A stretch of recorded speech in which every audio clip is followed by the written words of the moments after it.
하나님의 말씀은 요한복음 11장 17절에서 44절 말씀입니다. 요한복음 11장 17절에서 44절까지 말씀입니다.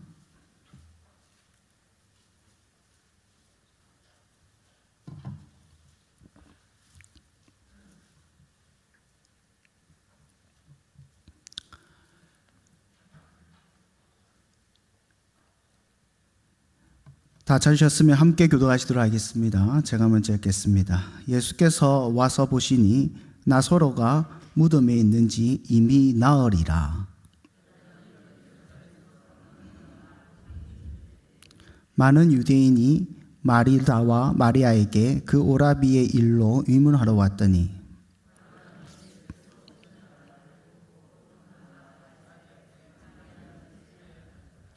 마르다가 예수께 여짜오되 주께서 여기 계셨더라면 내 오라비가 죽지 아니하였겠나이다.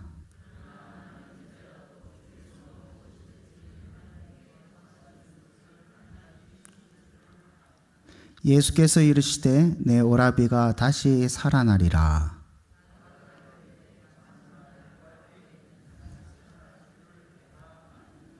예수께서 이르시되 나는 부활이요 생명이니 나를 믿는 자는 죽어도 살겠고 무릇 살아서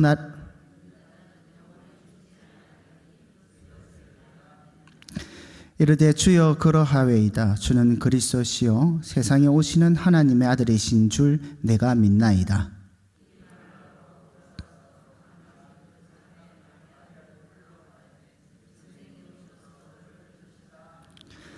마리아가 이 말을 듣고 급히 일어나 예수께 나아가매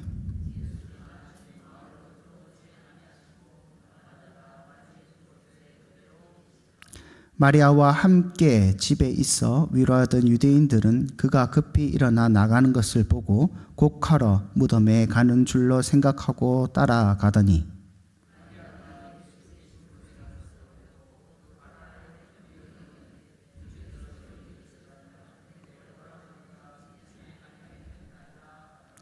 예수께서 그가 우는 것과 또 함께 온 유대인들이 우는 것을 보시고 심령에 비통히 여기시고 불쌍히 여기사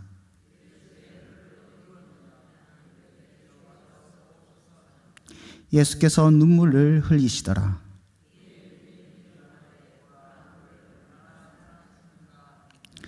그중 어떤 이는 말하되 맹인의 눈을 뜨게 한 이 사람이 그 사람은 죽지 않게 할 수 없더냐 하더라.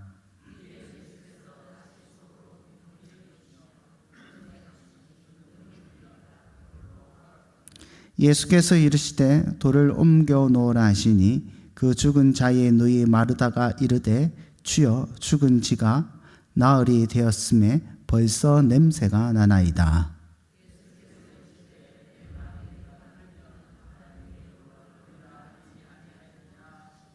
돌을 옮겨 놓으니 예수께서 눈을 들어 우러러 보시고 이르시되 아버지여 내 말을 들으신 것을 감사나이다.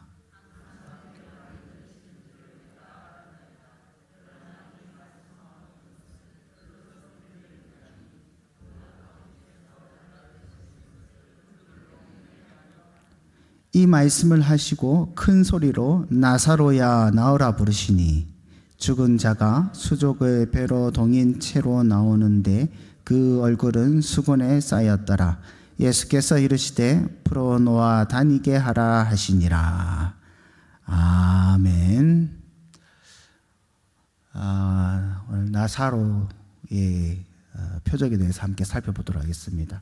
요한복음 11장이 1절부터 마지막 절까지 다 나사로의 사건을 다루고 있습니다. 보면 11장 1절에 보면 어떤 병자가 있으니 라는 말로 시작하고 있죠. 이 어떤 병자는 바로 나사로입니다. 누이들의 증언을 통해서 나사로가 지금 죽을 병, 중한 병 중에 있는 것을 알 수 있습니다. 하지만 예수님께서 4절 말씀으로 이 병은 즉 죽을 병이 아니다라고 말씀을 하십니다. 죽을 병이 아니다라고 말씀하시며 그다음 하신 말씀이 뭡니까? 11장 4절 말씀 보도록 하겠습니다. 하나님의 영광을 위함이요 하나님의 아들이 이로 말미암아 영광을 받게 함이라. 이 병의 목적이 하나님의 영광을 위한 것이고, 하나님의 아들 누굽니까? 예수님이시죠. 예수님이 이로 말미암아 영광을 받게 하려 합니다. 이 4절 말씀이 나사로의 사건의 성격과 목적을 잘 드러내고 있는 겁니다. 예수님께서 나사로의 병을 통해서 뭘 하시느냐? 하나님께서 뭘 하시려고 나사로에게 중한 병을 주셨느냐?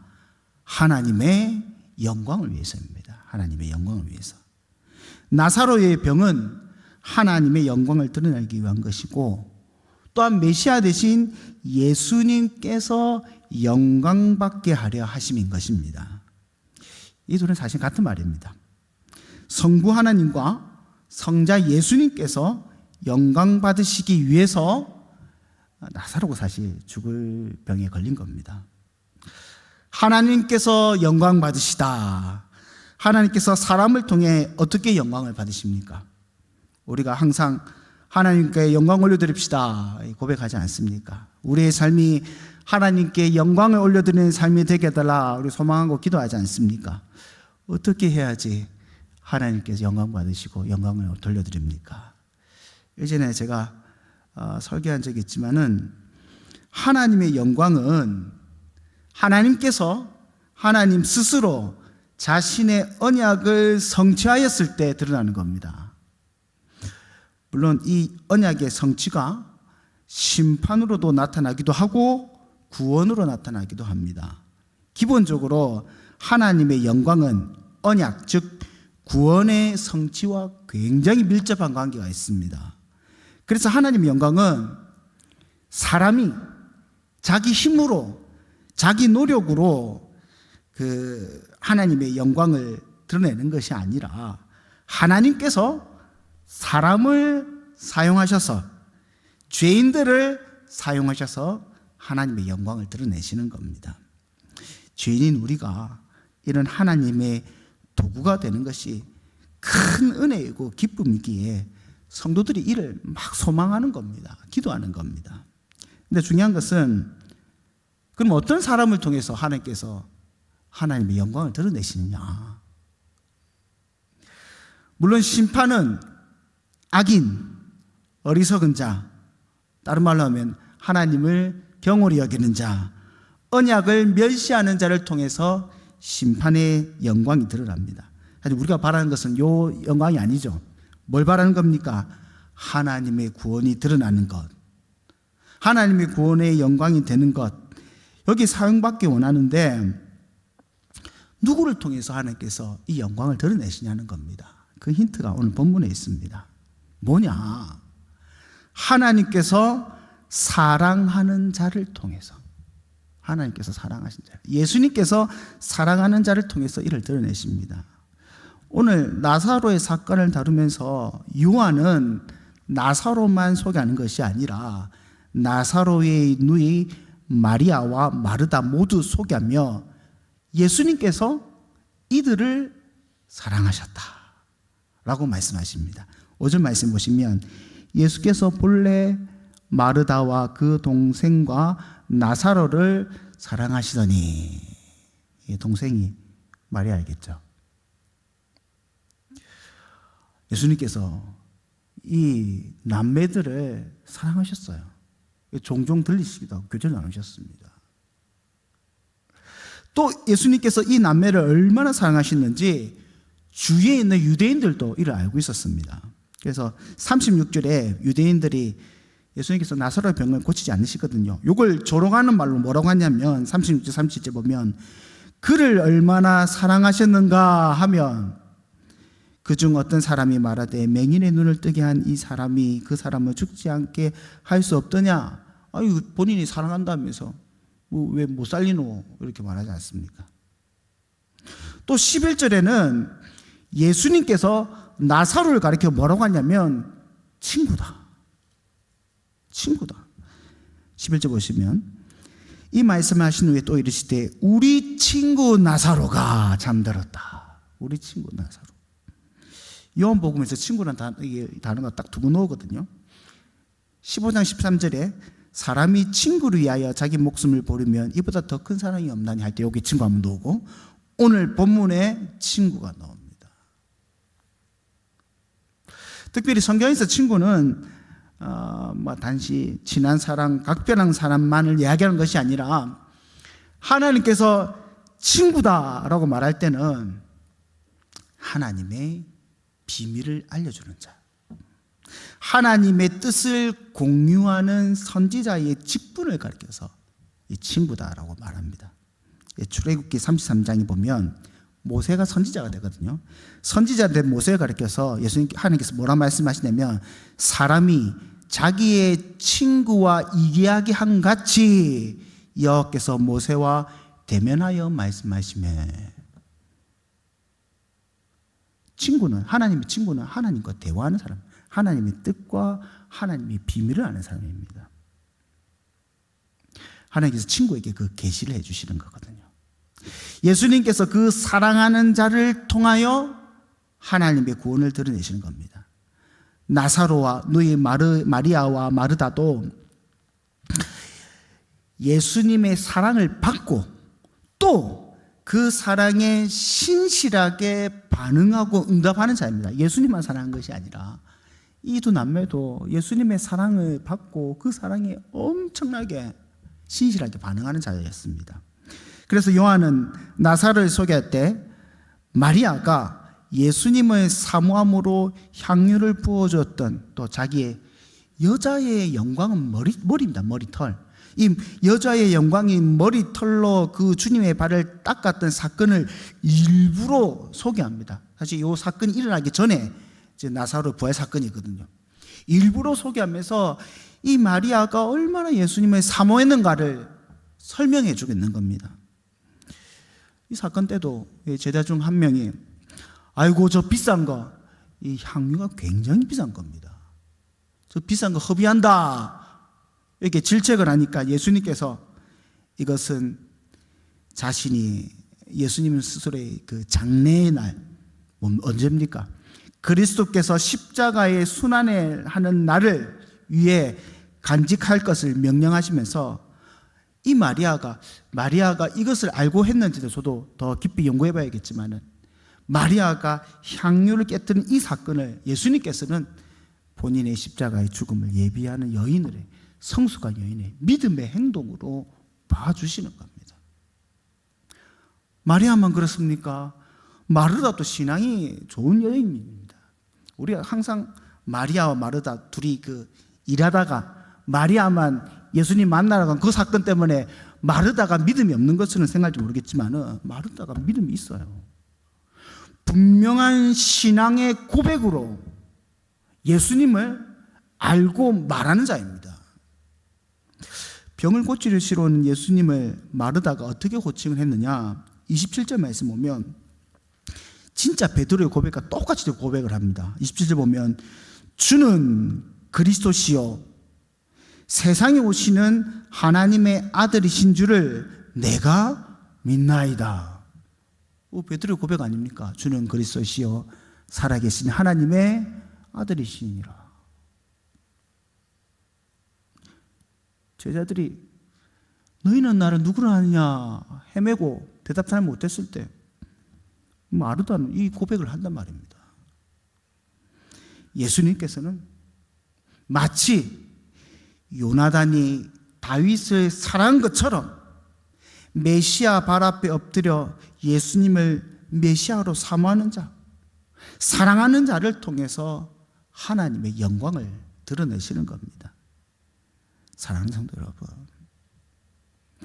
바라기는 우리가 예수님의 사랑을 받고 또 예수님의 사랑을 온전히 반응하여서 참 선지자이신 예수님께서 우리를 친구로 여기셔서 비밀한 일을 말씀해 주시고 또 그 비밀한 일을 우리의 삶 가운데, 우리의 사역 가운데 온전히 드러나서 하나님의 영광을 받으시는,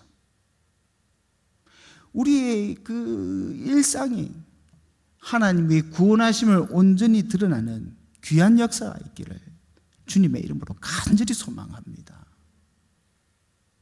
그럼 본격적으로 예수님께서 나사로 남매를 통해서 영광을 받으시고 성부 하나님의 영광을 드러내시는데 어떤 영광을 드러내셨냐? 그러면 어떤 영광을 드러내셨냐? 바로 부활의 영광입니다. 부활의 영광. 우리가 이 사건의 전말을 다 알고 있기 때문에 제가 자세히 설명할 필요는 없을 것 같습니다. 죽었던 나사로 확실하게 죽었죠. 죽은 지 나흘이 지난 나사로, 그 유대인의 그 전통 가운데는 사람이 3일 안에는 죽은 영이 주위에 돌다가 다시 살아날 수 있다라는 가능성을 믿고 있었습니다. 딱 사흘이 지나면 완전히 죽었구나 이렇게 확신이 났거든요. 예수님께서 이 나사로를 확실하게 죽었다는 것을 보여주기 위해서 지체를 하신 겁니다. 나흘이 지나도록. 그 나사로를 다시 살리심으로 부활의 영광을 보여주셔서 내가 바로 생명의 주관자이고 내가 바로 부활의 주체이다 라는 것을 이 표적을 통해서 보여주시는 겁니다. 요한복음에는 7개의 표적이 있습니다. 7개의 표적이. 그 마지막 7번째 표적, 예수님의 메시아를 드러나는 이 마지막 표적 7번째, 7, 7이 또 완전수를 상징하지 않습니까? 이 요한복음의 표적의 클라이막스의 표적이 뭐냐? 나사로의 부활 표적인 겁니다. 예수님께서 나사로와 누이들을 통해서 이 표적을 보여주시는 겁니다. 사랑하는 성도 여러분, 우리는 부활을 믿고 확실하게 고백하고 있습니다. 그렇습니까? 아멘입니다. 물론 나는 기독교인입니다, 나는 하나님을 믿는 사람입니다 하면서도 그리스도의 부활을 부정하는 사람이 있습니다. 있습니다. 분명히 있습니다. 그러나 다행스럽게도 한국 보수교단에서는 대부분이 예수님의 부활을 믿습니다. 고백합니다. 그럼에도 이 부활을 제대로 믿지 못하거나 혹 이 부활이 충분하게 누려지지 못하고 내 소망이 되지 못할 때가 있다는 겁니다. 우리한테. 예수님께서 부활하셨다, 그래서 나도 언젠간 부활할 것이다, 이 사실을 인정할 뿐이지 이 부활의 사실이, 부활의 소망이 내 신앙생활의 활력이 되고 고난 중에 큰 소망이 되고 동기가 되지 못할 때가 있다는 겁니다. 우리가 부활을 언급하는 날은 조금 있으면 다가오지만 1년 중에 단 하루 부활절 말고는 부활을 잘 이야기하지 않는 것 같습니다. 사실 매주일이 부활절입니다. 그 부활절을 기념해서 안식일이 아니라 주일을, 우리가 말하는 주일을 예배로 모이는 거 아닙니까? 주님의 날로 정해서 모이는 거 아닙니까? 부활은 너무 중요합니다. 부활은 너무 중요합니다. 부활은 구원의 완성이고 궁극의 결론입니다. 또한 부활의 소망이야말로 종말의 핍박의 시대를 살아가고 있는 성도에게 가장 큰 위로이고 소망이 됩니다. 부활의 신앙이 너무 중요합니다. 깜깜한 어둠 같은 죄악의 세상에서 실족하지 않기 위해서 빛 대신 주님께서 우리에게 비추시는 진리의 빛이 뭐냐? 이 부활입니다. 오늘 본문에서 보시면, 여러분 처음부터 안 읽어서 잘 모르실 수 있는데, 보시면 예수님께서 그 빛을 빛으로 나사로에게 간다라고 말씀을 하십니다. 예수님께서 이 신앙의 소망이 있어야지만은 성도가 이 땅에 살아갈 수 있고 견디고 인내할 수 있기에, 이 부활 소망이 있어야 죄의 어두운 세상에서 살아남을 수 있기에 내가 이것을 보여주러 간다라고 말씀하십니다. 근데 제자들이 예수님께서 이 나사로에게 가는 길, 유다로 가는 길이죠. 유다로 가는 길을 막았습니다. 못 가게 말렸습니다. 왜 그렇습니까? 유대인들이 예수님을 죽일까 봐. 이런 제자들의 걱정이 단순한 기후 염려가 아닙니다. 실제로 요한복음 10장, 바로 앞에 장이죠. 요한복음 10장 32절에 보면 초막절에 유대인들이 예수님을 돌로 죽이려 했습니다. 이 사건이 있은 지 얼마 안 된 일입니다.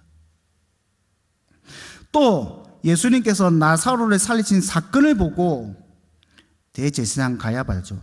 대제사장 가야바와 무리들이 예수님을 정말 죽이려고 아주 진지하게 회의를 합니다. 53절에 보면 이날부터 그들이 예수를 죽이려고 모의하니라. 결국 이 회의는 예수님을 십자가에 못 박아 죽이는 데까지 진행이 됩니다. 실제로 죽였고요. 그렇게 예수님께서 지금 유다로 가시는 것, 나사로를 살리러 가시는 것은 사실 예수님이 죽으시러 가시는 길입니다. 이렇게 제자들이 유대인들에 의한 죽음의 핍박을 경고하였음에도 그 위험을 감수하면서까지 나사로를 살리러 가시답니다. 그러니 이 표적을 보고 알아야 할 부활의 소망이 얼마나 중요한 것이겠습니까? 그런데 안타까운 것은 당시 예수님을 따르는 자들조차도 부활의 소망을 잘 알지 못했고요. 그리고 우리도 사실은 이 부활의 소망을 충분히 제대로 누리지 못하는 것 같습니다. 부활의 소망이라는 것이 먼 훗날 내가 다시 부활할 것이다, 막연한 기대가 아닙니다.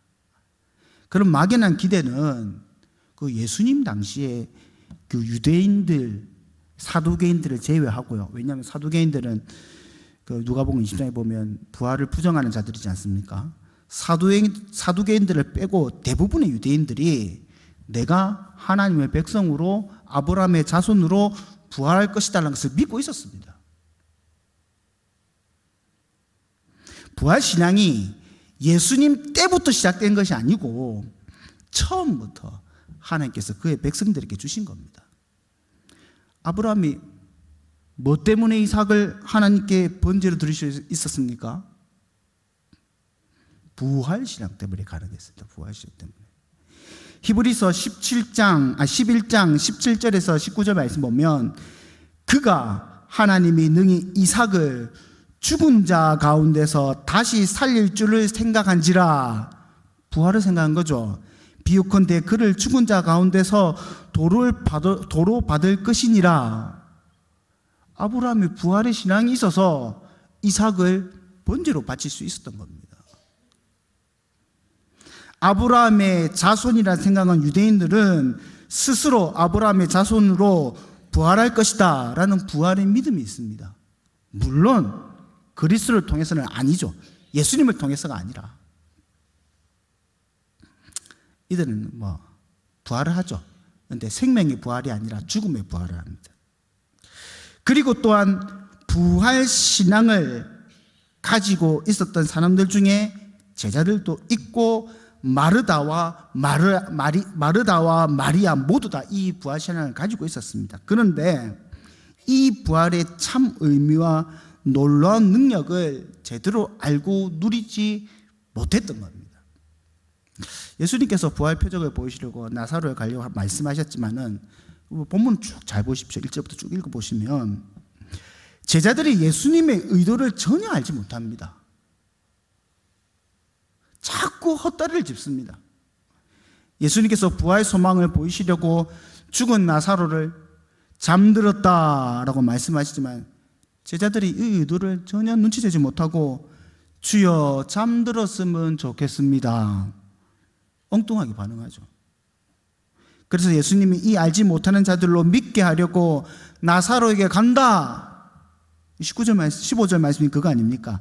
내가 거기에 있지 아니할 것을 너희를 위하여 기뻐하노니 이는 너희로 믿게 하려 함이라. 제자들에게 이 믿음을 주려고 가는 겁니다. 또 마리아와 마르다도 잘 알지 못했습니다. 마르다와 마리아 모두 예수님을 맞이하러 늦게 오신 예수님을 맞이하러 나왔지 않습니까? 그때 마르다와 마리아 뭐라고 했습니까? 나사로가 죽고 난 다음에 예수님께서 오신 것을 굉장히 아쉬워하며 책망하듯이 주께서 여기 계셨더라면 내 오라버지가 죽지 아니하였겠나이다. 아이고 예수님 빨리 좀 오시지. 똑같이 둘 다 이렇게 대답합니다. 그러니 예수님께서 그리스도의 부활 소망을 잘 알지 못하는 마르다에게 친절하게 설명을 해주십니다. 23절부터 27절 말씀이죠. 이걸 한번 같이 차근차근하게 살펴보도록 하겠습니다. 제가 읽을 테니까 눈으로 따라오십시오. 예수께서 이르시되 내 오라비가 다시 살아나리라. 예수께서 말씀하셨다. 그러니까 마르다가 이르되 마지막 날 부활 때에는 다시 살아날 줄을 내가 아나이다. 예수께서 다시 설명해 주시죠. 예수께서 이르시되 나는 부활이요 생명이니 나를 믿는 자는 죽어도 살겠고 무릇 살아서 나를 믿는 자는 영원히 죽지 아니하리니 이것을 내가 믿느냐? 여기서 야 내가 생명이다. 나를 믿으면 죽어도 살겠고 살아서 믿으면 영원히 산다. 니 믿고 있나? 하니까 마르다가 뭐랍니까? 이르되 주여 그라이다. 주는 그리스도시여 세상에 오시는 하나님의 아들인 줄 내가 믿나이다. 아 내가 믿습니다. 내가 주님의 부활을 믿습니다. 마르다가 예수님이 부활이고 생명인 줄을 믿습니다. 철떡같이 대답했는데 막상 이 나사로의 무덤 앞에 가니까 어떻게 됩니까? 예수님의 부활의 표적을 잘 알지 못합니다.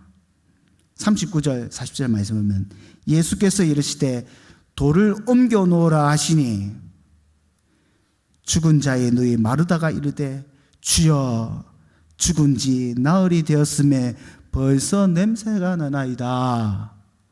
아이고 예수님 죽었습니다. 냄새가 죽었습니다. 예수께서 뭐랍니까? 예수께서 이르시되 내 말이 내가 믿으며 내가 말했지 않느냐?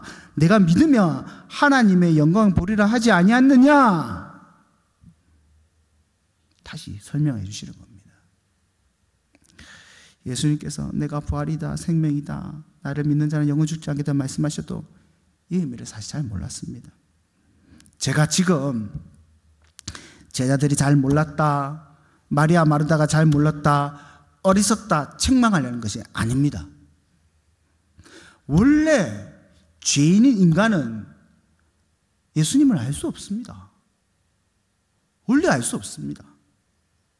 예수님이 어떤 분이신지 어떤 일을 하려는지 잘 알 수 없는 것이 죄인의 본질입니다. 어떻게 알 수 있습니까? 예수님께서 말씀하시고 성령 하나님께서 이를 깨닫게 하시고 믿게 하셔야지만 비로소 알 수 있습니다. 예수님께서 이 일을 위하여 어리석고 죄인된 자기 백성들에게 이 부활 소식을 알려주시려고 이렇게 요한복음의 7번째 표적을 보이시고 보혜사 성령 하나님을 우리에게 보내주셔서 이 말씀을 듣게 하고 깨닫게 하고 믿게 하시는 겁니다. 우리가 마리다보다 더 똑똑해서 신앙이 좋아서 이걸 아는 것이 아니고 성령 하나님의 역사라는 겁니다. 이게 오늘 이 성령 하나님의 역사가 우리 가운데 충만하기를 소망합니다. 이 말씀을 듣고 보고 아는 자들이 그리스도께서 주신 부활 생명, 부활의 소망을 풍성히 깨닫고 또 이를 소망하기를 간절히 원하는 겁니다. 단지 사실을 인정하는 것이 아니라 아이고 우리도 마지막 날 다시 살 줄 믿습니다 이렇게 사실 인정하는 것이 아니라 부활이 우리의 소망이 되고 그리스도께서 주신 생명이 되어서 내가 죽더라도 살아가는 역사가 있어야 되는 겁니다. 예수님께서 말씀하셨지 않습니까? 내가 부활이요 생명이 죽더라도 살 것이다. 예수님께서 말씀하신 이 죽더라도 사는 역사가 무엇입니까? 우리의 신앙의 선배들이 부활의 이 신앙, 죽더라도 사는 이 부활의 신앙을 어떤 삶의 열매로 보이신 겁니까? 어떤 삶의 열매를 보이느냐? 죽음을 두려워하지 않는 삶으로 이 부활신앙이 나타났다는 겁니다. 단지 부활한다 이거로 끝나는 것이 아니라 정말 이 부활신앙을 갖고 있는 자는, 죽더라도 산다는 이 부활신앙을 갖고 있는 자는 죽음을 두려워하지 않는 삶으로 내 삶이 비춰져야 되는 겁니다. 신앙의 핍박에도 견디고 핍박 속에 죽을지라도 우리의 영혼은 죽지 않고 하나님 곁으로 가고 마지막 날 새로운 육신, 부활의 육신으로 영생을 누림을 믿는 믿음으로 이 모든 고난을, 핍박을, 순교의 고통을 감당했던 겁니다. 사랑하는 성도 여러분, 사실 우리가 죽어야 하나님께서, 그리스도께서 영광을 받으시는데 우리가 어떻게 죽을 수 있습니까? 성도가 어떻게 확실하게 죽을 수 있습니까? 우리가 죽을 수 있는 이유가 뭡니까? 바로 이 부활의 소망 때문이지 않습니까? 부활의 소망을 믿기 때문에 성도는 죽을 수 있는 겁니다. 사도 바울이 고린전서 15장 31절에 나는 날마다 죽노라. 나는 날마다 죽노라. 실제로 사도 바울은 순교의 삶을 감당했습니다. 이렇게 고백할 수 있는 이유는 사도 바울이 부활신앙을 갖고 있기 때문입니다. 내가 그리스도와 함께 십자가에 못 박아 죽을 수 있는 이유는 그리스도께서 내 안에, 내가 그리스도 안에 계시기 때문에, 부활의 이 그리스도께서 내 안에 계시기 때문에, 부활의 생명이 내 안에 있음을 확신하기 때문에 십자가에서 죽을 수 있는 겁니다. 부활의 신앙을 믿지 않는 자, 부활의 소망이 없는 자는 죽을 수 없습니다. 죽을 수 없습니다. 그러나 정말 부활의 소망을 갖고 있는 사람은 죽을 수 있습니다. 확실하게 죽을 수 있습니다. 또 예수님께서 무릇 살아서 믿는 자는 영원히 죽지 않는다. 이게 무슨 말입니까? 둘째 사망을 보지 않는다라는 것이죠. 둘째 사망. 요한계시록 20장 13절에 14절을 보면 바다가 그 가운데서 죽은 자들을 내주고 또 사망과 음부도 그 가운데서 죽은 자들을 내주매 각 사람이 자기 행위대로 심판받고 사망과 음부도 불못에 던지시니 이것이 둘째 사망 곧 불못이라. 불못이라. 살아서 믿는 자는 이 불못을 보지 않는다는 겁니다. 그리스도 안에 있는 자, 영생을 가진 자는 둘째 사망에 거하지 않는다는 소망의 확신으로 이 땅에 살아가는 겁니다. 바꾸고 말하자면 이 세상의 영생과 쾌락과 안락보다 둘째 사망의 참혹함, 하나님과의 완전한 분리됨의 고통을 두려워하며 하나님과 영원히 교제 나누는 이 삶을 소망하면서 살아간다는 겁니다. 이것이 인생의 가장 중요한 가치이고 행복이고 목표이다라고 소망하면서 살아간다는 겁니다. 사랑하는 성도 여러분, 우리가 이 부활 소망을 가져야 합니다. 부활 신앙이란 것이 단지 인정하고 인식하는 것으로 끝나는 것이 아니라 우리의 삶 가운데 구체적으로 표현되어지고 드러내지고 고백되어지는 걸로 나타나야 되는 겁니다. 사랑하는 성도 여러분, 부활하심을 믿으십니까? 부활하심을 믿으십니까?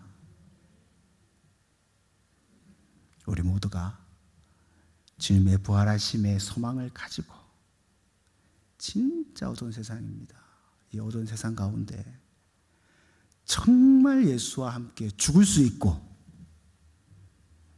영원한 생명을 바라보며 소망하며 살아가는 귀한 역사가 있기를, 또 복된 성도님 되시기를 주님의 이름으로 간절히 축원합니다. 우리 다 함께 기도하시겠습니다. 주여, 우리가 그리스도께서 우리에게 생명을 주시고 부활의 주체이시며 우리로 영원한 삶을 소망을 주심을 믿사오니 어두운 세상 가운데 살아가면서 이 소망을 가지고 그리스도 안에서 참으로 죽어지는 자 되게 하여 주시옵소서. 그리스도 안에서 주가 주신 부활의 소망만을 바라보며 살아가는 자 되게 하여 주시옵소서. 그래서 고통받고 핍박받고 멸시당하고 오해를 당하고 곤욕을 치르더라도 이 부활의 믿음이 우리의 영원한 소망이 되어서 끝까지 인내하고 끝까지 믿음 잃지 않도록 주여 우리를 붙잡아 주시옵소서. 오늘도 주의 성령 하나님께서 풍성한 부활의 기쁨과 소망을 우리 가운데 허락하여 주실 줄 믿사오며 이 모든 것 예수님의 이름으로 기도드리옵나이다. 아멘.